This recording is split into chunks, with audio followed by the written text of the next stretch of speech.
Hello friends, welcome to study with Gyan Prakash.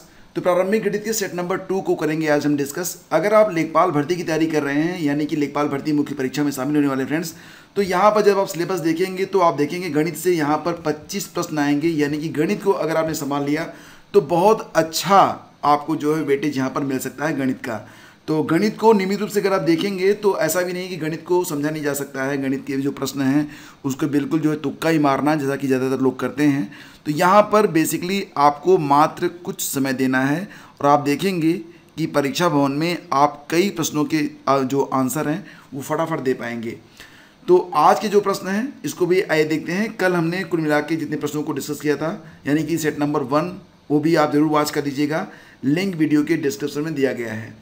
तो आज का जो पहला क्वेश्चन है उसको देखिए, 36 और 121 के बीच माध्य अनुपात क्या होगा। 36 और 121 के बीच माध्य अनुपात क्या होगा।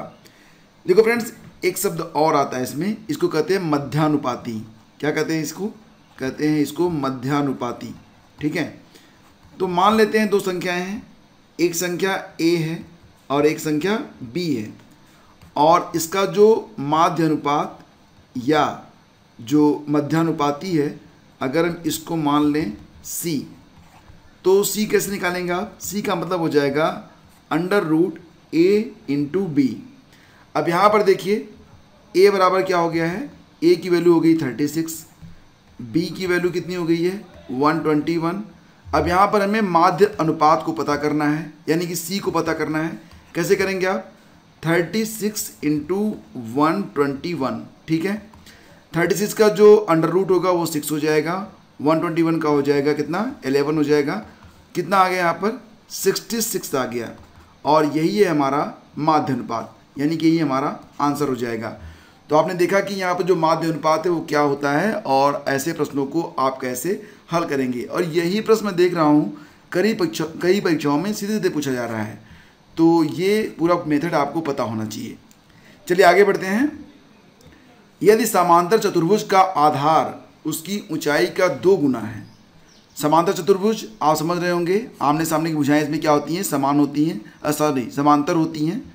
ठीक है, और इसका क्षेत्रफल है कितना? 288 वर्ग सेंटीमीटर। तो यहाँ पर बेसिकली आपको ये समझना है, जो चतुर्भुज होते हैं उसका जो क्षेत्रफल होता है उसको कैसे निकालते हैं?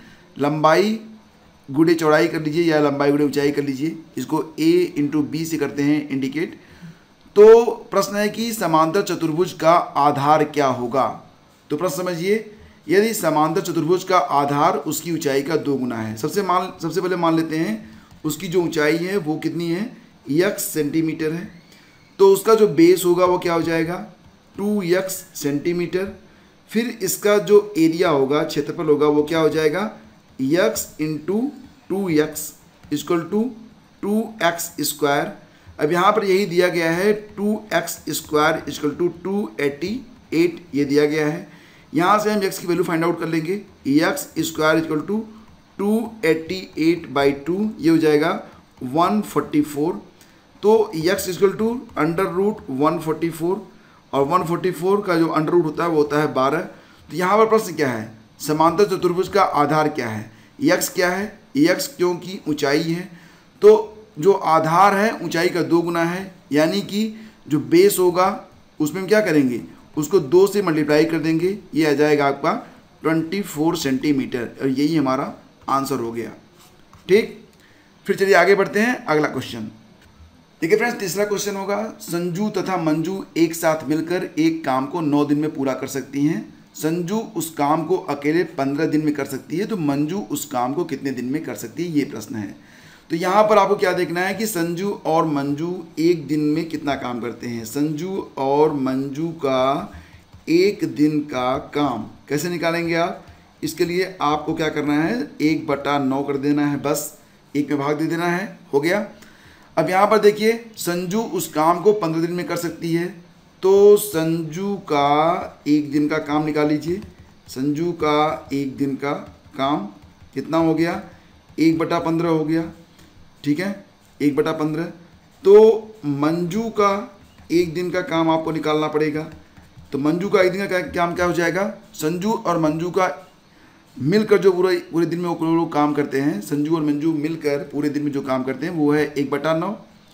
उसमें 1/15 जो काम है वो अकेले अकेले कर लेती है संजू। तो अगर हम 1/9 में से 1/15 घटा दें तो ये मंजू का हिस्सा आ जाएगा कि मंजू कितना काम करती है एक दिन में। ये कितना आ जाएगा, 9 और 15 का आप एलसीएम लेंगे, लघुत्तम समापवर्त, ये आ जाएगा 45। इसको आप हल करेंगे, 9 × 45 और 15 × 3 45, ये हो गया 2/45। ठीक है, 2/45। अब यहाँ पर इसको अगर आप हल करेंगे, 2 एकन्ना में 2 हो गया, ये हो जाएगा 22.5। ठीक है, तो मतलब ये 1/22.5 भाग जो है, 1/22.5 भाग जो है, ये अकेले कौन करता है, ये मंजू करती है। तो मंजू उस काम को कितने दिन में करेगी, आपको भाग दे देना होगा।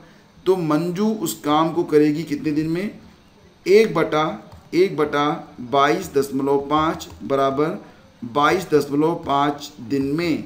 तो ये हमारा आंसर हो जाएगा, यानी कि ऑप्शन डी यहाँ पर करेक्ट है। समझ गए आप। फिर देखिए अगला क्वेश्चन क्या है, 5 लगातार संख्याओं का औसत है 15। इन संख्याओं में सबसे बड़ी संख्या क्या है। तो 5 लगातार संख्याएं हम निकाल लेते हैं। पहली संख्या मान लेते हैं x है, दूसरी संख्या हो जाएगी x+1, तीसरी संख्या क्या हो जाएगी x+2। लगातार संख्याएं हैं तो एक एक करके बढ़ेंगी। चौथी संख्या क्या हो जाएगी x+3 हो जाएगी। पांचवी संख्या क्या हो जाएगी x+4 हो जाएगी। और औसत निकालते समय क्या कहते हैं आप उन संख्याओं, मतलब जो नंबर ऑफ मतलब जितनी संख्याएं होती हैं उससे आप भाग देते हैं। यहाँ पर कितनी संख्याएं हैं, 1 2 3 4 5, तो 5 से आप यहाँ पर क्या करते हैं, डिवाइड कर देते हैं, और ये बनता है हमारा औसत, जो कि है यहाँ पर दिया गया 15। ठीक है, बस इसी को आपको हल कर लेना है। यहाँ पर देखिए 1x 2x 3x 4x और 5x। ठीक है, 5x प्लस 4 3 7 2 9 1 10, 5x धन 10 बराबर यहाँ पर 15 हो जाएगा। अब 5 जाएगा बराबर के इधर, तो क्या होगा, मल्टीप्लाई हो जाएगा। ठीक है, ये क्या हो गया 75 हो गया। मतलब ये कि 5x धन 10 बराबर हो गया 75। अगर हम 5x निकालें तो 10 घट जाएगा 75 में से, और ये हो जाएगा आपका 65। तो x की वैल्यू निकालेंगे अगर आप, x = तो 65 को आप 5 से भाग करेंगे, ये आएगा आपका 13। तो 13 क्या है, यह 13 सबसे छोटी वाली संख्या है। प्रश्न क्या है, संख्याओं में सबसे बड़ी संख्या क्या है, x+4 है। मतलब अगर हम 13 में 4 जोड़ें तो 17 मिलेगा, और यही सबसे बड़ी संख्या मानी जाएगी।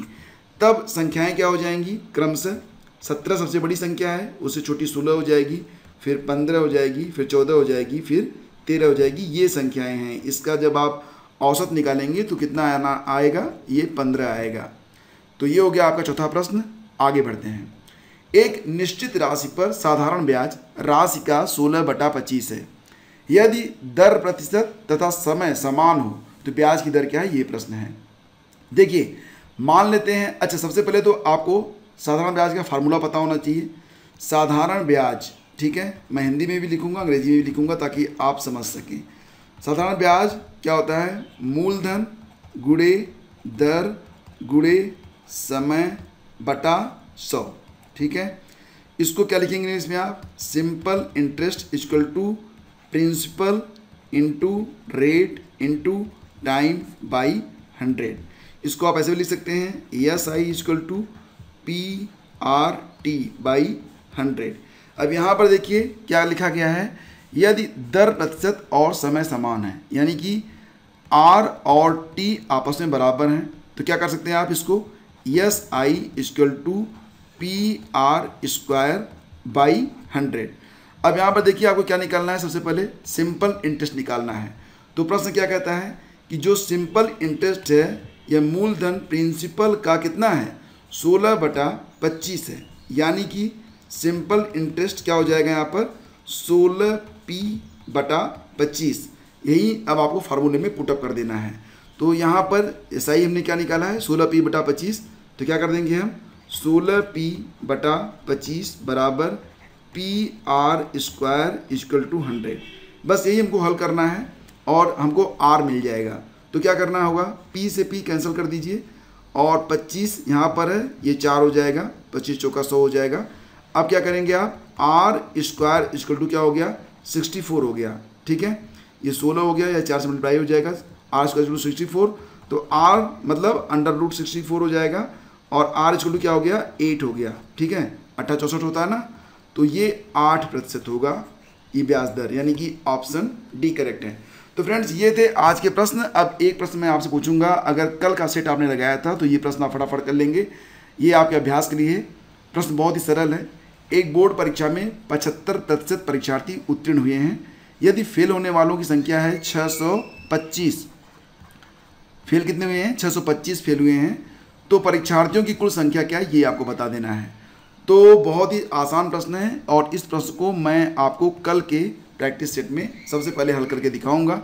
तो फ्रेंड्स बने रहिए हमारे साथ। प्रतिदिन शाम को 7 बजे आपको ये प्रैक्टिस सेट अवेलेबल करवाया जाता है। इसके बाद एक मिनी टेस्ट होगा आपका लेखपाल भर्ती और अन्य प्रतियोगी परीक्षाओं के लिए। तो मिनी टेस्ट को अगर आप ज्वाइन करना चाहते हैं तो Telegram channel study with Gyan प्रकाश को ज्वाइन कर लीजिए, आपको नोटिफिकेशन वहीं पर मिलेगा। तो बहुत बहुत धन्यवाद, thank you so much, have a great day, जय हिंद।